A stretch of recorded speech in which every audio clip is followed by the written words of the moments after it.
Acest podcast este sponsorizat de Rebel Dot, compania de tehnologie care îți transformă ideea într-un produs digital inovator.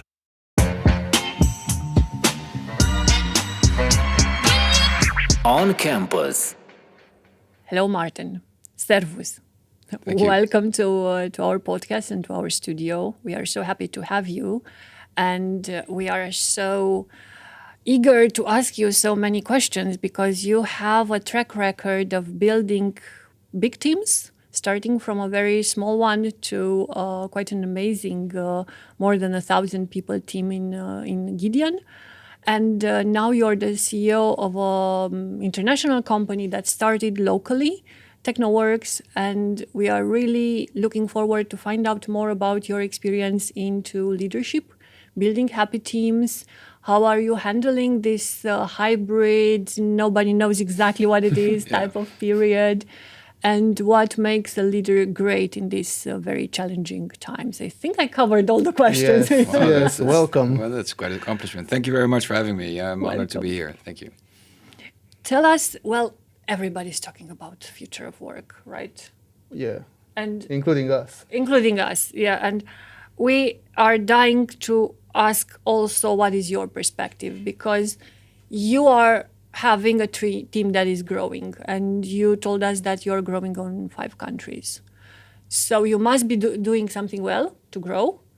And for sure, it's affecting you, the whole context of the future of work. How are we working better? No longer employment and location are related. So we have now access to a pool of talents that is global. What are the challenges for a leader?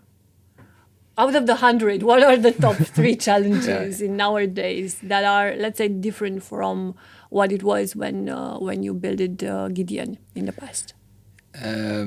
Well, that's interesting refinement you do at the end, because when thinking about this conversation for you guys, when preparing for it, I think some of them are the same, right? So some of them are just still out there in the market, and some of them are different. But let me talk then about the ones that I think are different. Well, obviously, one really simple and clear one is, of course, that people are not every day going to the office anymore. That was in most companies still the case before COVID. Some companies still is. They've gone back to normal as it was. Mm-hmm. For Tecknoworks, we did some surveys amongst our people multiple times during COVID, and it showed clearly that people did not want to come back to the office. Sometimes they did. Some very small amount wanted to come back every day. Majority never or hardly ever, and in between some people sometimes. So we pay close attention to what they were saying, because it's about them, of course. And so we decided to go for digital first, as we call it. You may as well call it hybrid, but we call it deliberately digital first, because we feel it's the technology enabling us to have a different way of working. It's not so much about hybrid, because it may also mean that one person never goes to the office, the other is there very often. So it's really about the digital element of it. And so in answering to your question, from my perspective as leader is really different, is that first of all, I love to be with my team, which I am not these days. So I'm living in Amsterdam, in the Netherlands. We have people from 10 different nationalities. I think it's even more, and we in multiple locations. I think around 5, 6, 7 these days. The core is still Romanian, but it's growing internationally, which means that I go to Romania every other month or every month to meet with the team. I experience a lot of energy when I'm here. That's what I'm missing when I'm in the Netherlands. So it means that I cannot pick up all kinds of signals, which you would normally do if you go out to dinner or in a face-to-face conversation. So I need to adapt my leadership style. So that's one, and we can talk more about that later on. But I think that's definitely one big aspect from my perspective as a leader. And I think more in general for any company, it's really about adopting the possibilities of it rather than resisting it. That's, I think, the key thing any company should do. Harnessing whatever it can bring, that digital first or hybrid options that are out there, rather than say, oh, now we have to change because it happens. It came to all of us unexpected.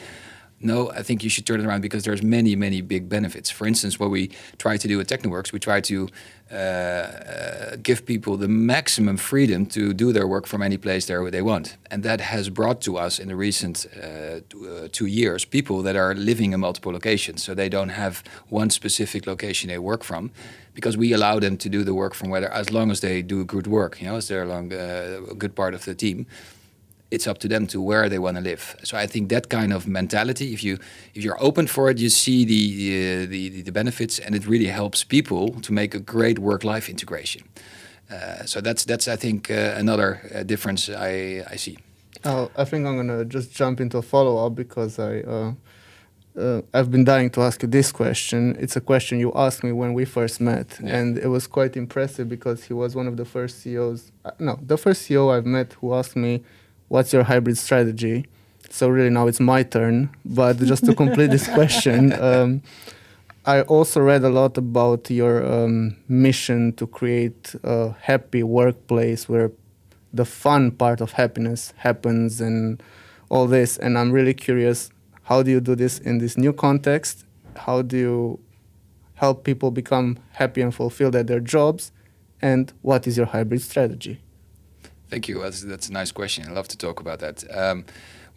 Let me take one step back. Why for me that happiness is key and central in what I try to accomplish, is that I'm a firm believer in positive psychology. There's a guy called Seligman. There's a professor from the US. I think he's one of the key founders of that notion of positive psychology. Before that, you had classical psychology, focusing on things that are not good with you, try to fix those. And he tried to basically launch a different notion of psychology, where you look at what is good about a person and try to work from positive emotions. I really believe that you can apply that in a company setting as well. Of course, an individual is also a private person, so you cannot influence the private side of anybody's life, but you can do that on a work site, or you can try to find an environment where a person can integrate work and life. Then you can find that can influence your happiness. So that's where I start from. And if you, perhaps too much to talk about right now, but if you dive a bit into positive psychology, there are great ways of trying to steer or at least influence how people are feeling. For instance, there is a model which has an enigma of 5 letters called PERMA, which per positive emotions, the E stands for engagement, then the R for relations, meaning acknowledgement, PERMA.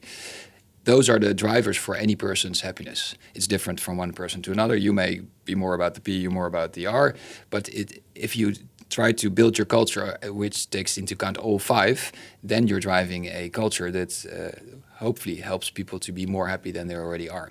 So this is what I try to bring into a company culture. And if you then look at me, how I can apply that. For instance, I can try to, as a leader, to pinpoint the stuff that's going good, the stuff that's going well, rather than be the negative influence, continuously chasing people on what they need to do better. Also, focus the attention on the great things that are happening, because they are happening every day. And that's what I also see here in Tecknoworks, in our company. I'm not sure, because I'm relatively new to the Romanian culture, but specifically the Romanian colleagues, I think there's sometimes a tendency to be a bit too humble, to not see the great accomplishments that they are doing every day, because it's a great set of people that we have. And I think they're not proud enough of what they accomplish every day. So that could be a role for me to influence positively the culture. So that's one answer. And then if you think about what hybrid does in this regard, it's more difficult. It's more difficult to influence if people are sitting behind the screen rather than if you are with them.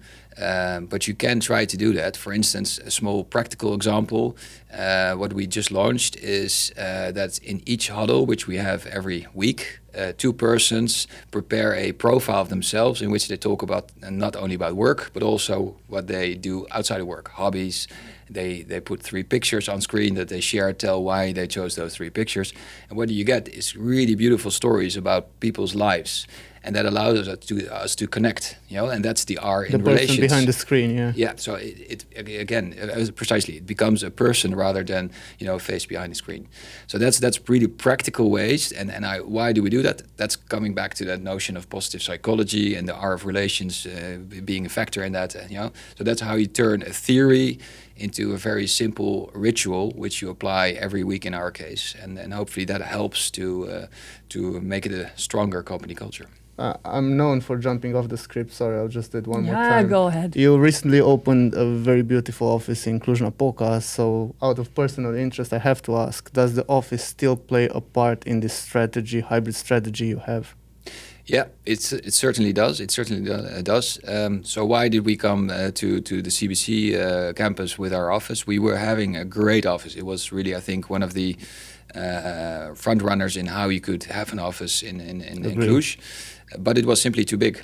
Because we did those surveys, it showed that never again that many people would return to the office. Then you would be lost just by yourself in a very big office. That it doesn't help. So we said, okay, let's move to a smaller office, but also let's take that that moment to optimize it according to digital standards and according to also this new way of working. And that's really working for us. So it's a much more cozy office. It's better equipped with digital tools. And so it allows for better collaboration, but it's still our office, so it also resembles who we are. So yes, that's it was in the end something we needed to do, but we turned it into something that really helps us build that digital first culture. Speaking about that and turning somehow the focus on the company that has to thrive and grow and be efficient, let's say, in the end. We had a very interesting conversation with one of our guests about dividing the company into like two circles, let's say. A core team that shares the values, the principles, that interacts more often one another and that they are very closely united. And then everybody else, which can be freelancers, other suppliers, people that are in remote locations that we never project-based, yes. Because that was also part of the future of work, the fact that not all the employees are employees anymore. Not all the people working in a company are employees anymore. More and more we have freelancers, project-based, people that we interact only maybe once a year or once, and then that's it. How do you see that, the idea of a core team sharing the culture and the values, and then... If I may throw in just some context, yes. Why our guest gave us this conclusion, it was because he firmly believes that the DNA of a company is impossible to be made of people who never meet or very rarely meet. So still in his acceptance, what's happening with your distribution, like you meeting your team every month, every 2 months, that's already a proximity thing. He was, I think, referring to the situation of everybody's people who remote. really never meet. Right. Yeah. Well, I think there are examples in the market where it clearly works. Take GitHub. Well, I think they do meet once a year or something like that. But leaving aside all kinds of other companies, so my own perspective on this, I think there is a good point in that, because indeed I think it's plain and simple. If you meet more often, it's easier to connect, and if you meet more often, it's easier to have also conversations which are not the typical ones you have behind the screen, right? I try to be a very organized person, so I always have my checklist with me whenever I am in conversation with a person. But that sometimes leads me to not really connect with that person because I'm too busy checking my checkboxes, and that automatically goes different if you're just sitting in a room with face to face with a person. So I think building the core of the team is easier if you do meet every now and then. So I think I tend to agree with what the previous guest said on that one. Well, but what I would like to make as an extra comment, sometimes people then talk about that flexible layer, the people that don't work that often, and they refer to them as freelancers, right? So that's the sort of the container name for that group. And that's something I see different, because I think we should not look too much at the type of contract the person has, because freelancers are here to stay, and it's only going to become more and more, because that's how people would like to design their lives these days. So it should not be about the form of the contract, because it may be that a person with a flexible freelance contract contributes more greatly than a person who's an employee. It should be more about the mindset with which they embark on that adventure with you. You know, are they in it for the long run? Or is it indeed you need a special, in our case, it may mean that for a certain niche technology, we don't have a person who really knows that, and we want to have an expert with us for a limited period of time. You should not invest too much in transferring the DNA to that person. I agree. But I want to stay away from the notion that it has to be an employee that is part of that core. That can be anybody. It's really all about... That's bureaucratic formality. And also therefore where they are. Because for us, we are almost a 100-person company, so we don't have entities all across the world. So you may use those hybrid platforms that allow you to employ, as an employee anybody elsewhere through another entity. So it's scalable these days. But for me, it's most relevant that that person has the intention to be really part of the team, and then they can be just a freelancer, can be an employee in whatever form. That's for me really important. Yeah, the difference between them perceiving themselves as just seeing your company as just a client, or seeing your company as part of who they are and their team. Yes, that's what I wanted to say. Yeah, Thank you. I've got one that we've saved quite some time for, Maarten. We've read a lot about your leadership style, and we were excited to read about your passion for creating a culture in which people thrive. And I see the word culture repeated in every interview you had. So most of our listeners and viewers, they're like business people like us. So they probably read most of the books on building culture like we have. But not all of us have your experience. So it would be great to hear from a practical point of view, your experience so far with building culture. And here I'm curious about two things. The era at Gideon, because there was a before hybrid era when you grew a team from 25 to 1,500. And then I'm curious about how and what changed, and how do you see culture building in this hybrid context where you have to integrate everyone? Yeah. Long question. No, but a really good one. Yeah, and why is it that to start with, why is it for me, why I also enjoy talking to you guys here about culture and the impact of hybrid in all of that. I think it's really the key driver for success.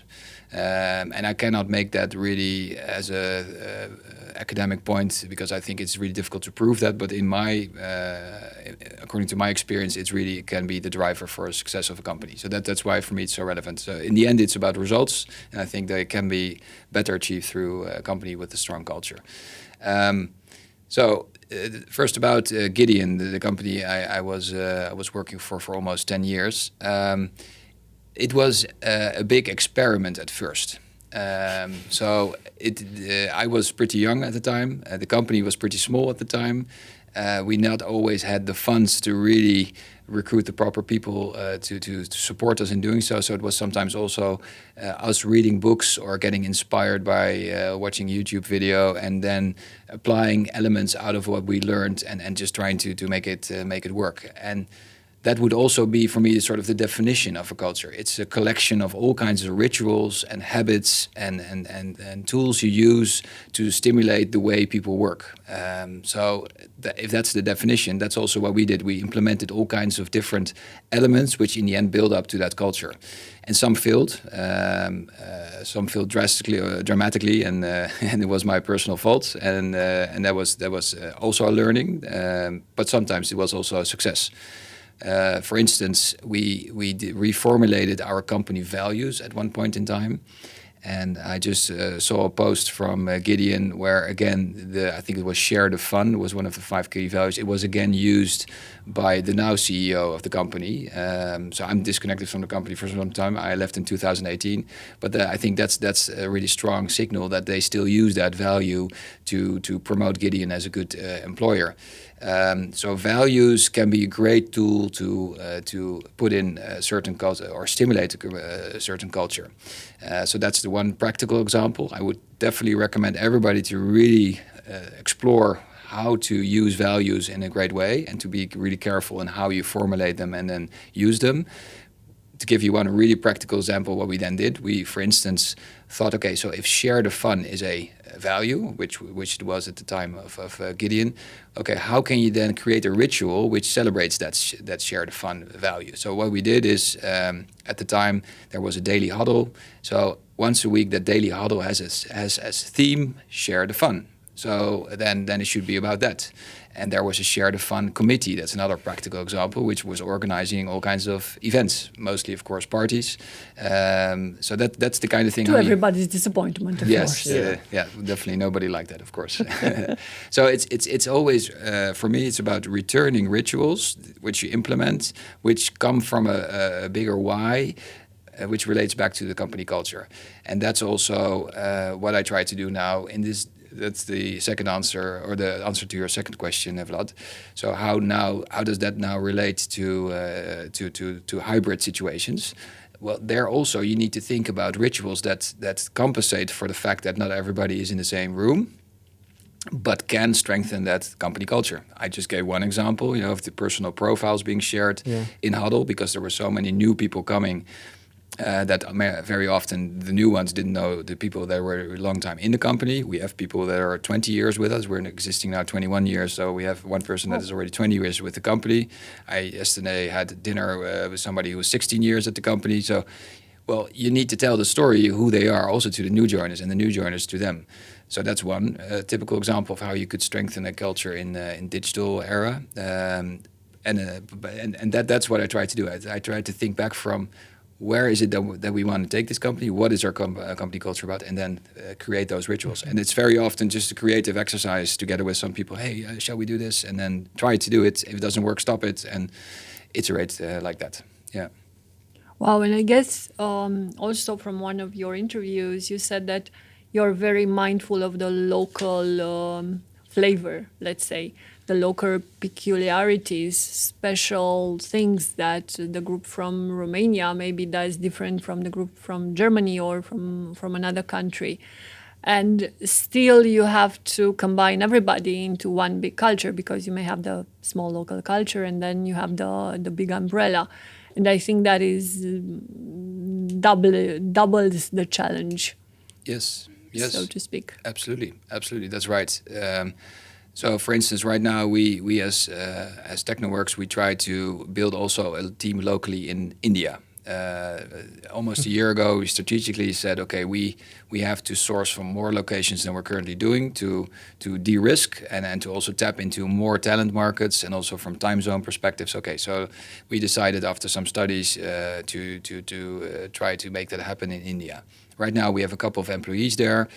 And then the question is indeed how to make sure that they become part of the culture. And my key takeaway is that you need to respect that there is a different culture in that country. Perhaps even locally within India, there are big differences. Of course, that's a very big country. But even in the Netherlands, where I'm from, you have differences within a country. So yeah, but perhaps it goes too far to also take into account local. So I would say at least respect the differences from one country to another, and think about to what extent you want to allow them to do things differently, because some things have to stay the same. For instance, our huddle is with everybody. Everybody has to be there. And it's in English, because that's the only way we can communicate, because I don't speak Romanian and some others do not speak Dutch. Well, okay, English it is. But it's at the same time, we want to also have the Indian colleagues to group together every now and then, because they also need to build that culture locally. And finally, thirdly, I would say, try to find the ways you can connect the differences in culture in a positive way. For instance, we have one colleague who's really fascinated about Indian culture, and he is from Romania. And there's continuous conversations, sometimes very lengthily, about Indian culture on our Teams channel between some colleagues in India and some colleagues in Romania. In this case, this Romanian colleague is also living in a different country, so it's really an international group together. And he, by starting these conversations about, right now, for instance, today is a big Indian national holiday, multiple national holidays. So we talk about what does that mean? Why is that a national holiday? And by having those conversations, you show interest in the other person's culture, and that brings the company together. So once again, celebrate the differences, but find the things that have to be the same, because you also want to protect the DNA of the company. Of course, and the connecting fiber. And the next one's a philosophical one, again off script, sorry. But you're the perfect person to ask because lately we've been having a debate, Sami and I, and me and myself, really. So in a few of the interviews I read about you, it was a really nice, you were portrayed as a level 5 leader, Jim Collins, all that literature, which is also something I believe in, and I study level 5 leaders. But recently, I'm asking myself and asking people around me. We have the side of Jim Collins or Reed Hastings from Netflix with No Rules, or Jim Collins says, hire those self-disciplined people and give them freedom within a context, which is something I saw you mention sometimes also. And I've met some other opinions recently who said, Vlad, I think we're going into an age of a mentality that says we want more rights and less responsibilities. And this is an age where the things that Jim Collins and Reed Hastings mentioned don't really work. This is an age where people need more control or more imposed leadership. And I cannot say I agree with any of them because I had situations in my experience where one worked and situations in where the other worked. So what's your take on that? Yeah, I think that's a really interesting question because I also see those things happening. So I think for me, how I would see why this is relevant, because I think it may be generational differences. So if you read about it, that's also coming out of those surveys, although I also sometimes find it difficult to really grasp the notion of why Generation Y would be really different from Generation Z. But anyway, so I think that's where it's coming from. What I can say from my own experience on this one is that I always start with who I am and how I want to be as a leader, because I have to be a bit selfish because I can't totally change myself. I can only change myself for a relatively small part. So I need to stick to who I am and try to do my best, which in my case is that I always start with trust, that's who I am. That's ingrained in me, meaning that in the beginning, when I start working with a person, I trust them to do the right thing, to be honest, and to really make an effort. And there are always people that don't respect that, but that's probably 1%. So you better spend your energy on the 99, and if you find the 1%, okay, deal with it, but not by default. First, try to find the 1%. So that's who I am. And I'm not going to change that, no matter what happens, because then I'm going to try to change myself. That will not fly. So I think that's where it starts. As a leader, you need to dare to just be yourself, bring yourself as who you are to the table. And it took me some time and some hard lessons as well, too, because that's about becoming a more senior leader, about daring to show your vulnerabilities. So that wasn't easy, but I'm still learning and trying to do that. So that's point one. But then I think if I would just treat everybody the same, that doesn't fly as well. And I do see, we also within Tecknoworks, so we try to become an even more internationally renowned cloud data company. We build data platforms for international big clients all across the globe, mostly in the Western world. So that's a demanding thing. And then you want people to take accountability and step up and take responsibility. And we do have difficulty sometimes with people not accepting extra responsibilities. It can be because they're already overloaded, but it can also be because they want to protect their work-life balance. But I do see that more. So 10 years ago in Gideon, I never experienced such a problem. If you would say who's up for a new challenge, there would be fingers popping up all over the place. These days, it's less. And it's not only Tecknoworks, I'm hearing this from many others. We have one person in our advisory board who's working with many different companies. He said to me, Maarten, don't worry, it's not your problem. It's a problem all over the place. So, of course, you still need to deal with it, but rest assured, it's not specifically you in this context. And I don't have the answer yet, because I think it's also everybody's right to say, hey, I want to protect my work-life balance. I'm not up for this extra challenge. But if nobody's up for that extra challenge, well, then you cannot grow your business. Yeah. So, you cannot keep on demanding extra rights without giving something back. And then I think as a leader, I do need to step up a bit more and need to say, okay, this is the line we cannot cross. And now it's somebody that needs to do it. Simple as that. So, which I probably 10 years ago would have not considered. I think it becomes more relevant today with certain situations, certain people, not all over the place, but it's more out there. That's true. Yeah. Yes, challenging times and more to come. Now, what is the one thing or two that you are the most proud for the office in Romania, let's say, or for Tecknoworks as a global team right now? What are you proud of accomplishing as the CEO for more than a year now? Yeah, well, I was immediately thinking about. I just yesterday had a dinner here in Cluj. A client flew over from US and Canada to meet with a team of ours, and they gave great compliments about what they achieved. And it was one of those data platforms. This one in life science setting. But that's not my achievement, of course, and that happened over the course of years, also before I was here. But that definitely makes me proud to hear our customers speak so highly of our teams and what we have achieved. But if I review, so since I joined, so that's about 18, 19 months now. What I'm proud of that we have accomplished is that the leadership team, how I call it, that's the management team of the company, that we embarked on a journey to have more trust and more of a growth mindset in that team. So we recently did that with the help of a Romanian coach. We acknowledged the fact that as a team, there was room for that growth.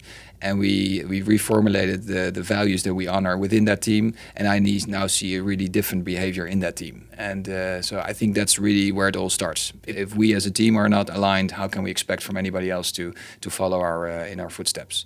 So that's something I'm proud of, and I'm hoping that we can build on that. And what I'm also proud of is in the end the change we made to the office here in CBC, because I think it's really was sort of a new beginning for the company. It was a big thing to leave the previous office because there was a lot of emotions involved. It was a great office, but it was also a sort of new chapter we started, and that enabled us to move forward. So with all the facilities here, and hopefully people will use them more and more, and it will really help us grow further. Speaking about the future, I think this is a really great way to end our discussion. What's the strategy for the future? What's the plan, if we may ask, the big plans you have at Tecknoworks now? All the secret plans. All the secret Nobody's plans. looking now. Yeah. We're turning Don't on worry. the cameras. Free to speak. Yes. Yeah. Well, we have a BHAG. That's one of those terms we use from one. I think it was even Jim Collins who coined that term. So our big, hairy, audacious goal for 10 years from now, so 2032, would be to be a really globally renowned leader. So that really we are topping the charts, and companies are in line to work with us and our team. So globally renowned in consulting and delivery of technology services, where the core of the company right now is all about delivery. We do consulting, but it has to be more and more at the core of what we do. And then number 3, so globally renowned technology, consulting and delivery in life sciences. And why life sciences? It's already a big chunk of what we do. So we serve quite a few life sciences related customers. And we also feel that by going more and more in that, we can really have a great contribution for the world. And that really, I think, also connects to a sense of purpose that a lot of people have. And I've heard many of my colleagues speak or say, whenever I spoke with them about their roles in those projects, they say it's fulfilling to do it in this specific industry. So I think that connects to the war on talent that's going on out there, but it also gives a sense of meaning to what we do every day in our company. Plus, I think it's a challenging market and an interesting market. We also have to make money, of course, so it can also make sense in that regard. And so that's 10 years down the line. So it doesn't mean that tomorrow that will already happen, but this is our big dream. And the strategy we have defined towards that I can tell you more about that, but we've defined it yesterday for the coming year, and there's some great plans ahead of us. Wow, so we are asking you just in time. You just had the big, hairy, audacious goal.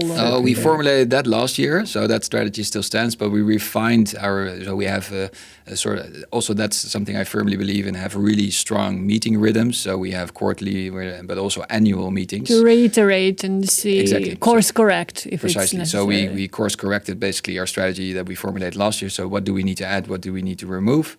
And now we're going to formulate the plan for next year. Yeah, so then we're in the middle of that process right now. We'll schedule a meeting with you for next year. Yes, to talk Looking about forward strategy and execution. Exactly. But that's going to be a paid session for our viewers. We're sorry. yeah, under the paywall. Yeah. Well, Thank you for everything that you shared with us today. It was very inspiring to hear about the struggles and also the success. And we wish you best of luck with the big, hairy, audacious purpose. Thank you very much. Thank you for joining us, Maarten. Thank you. Thank you.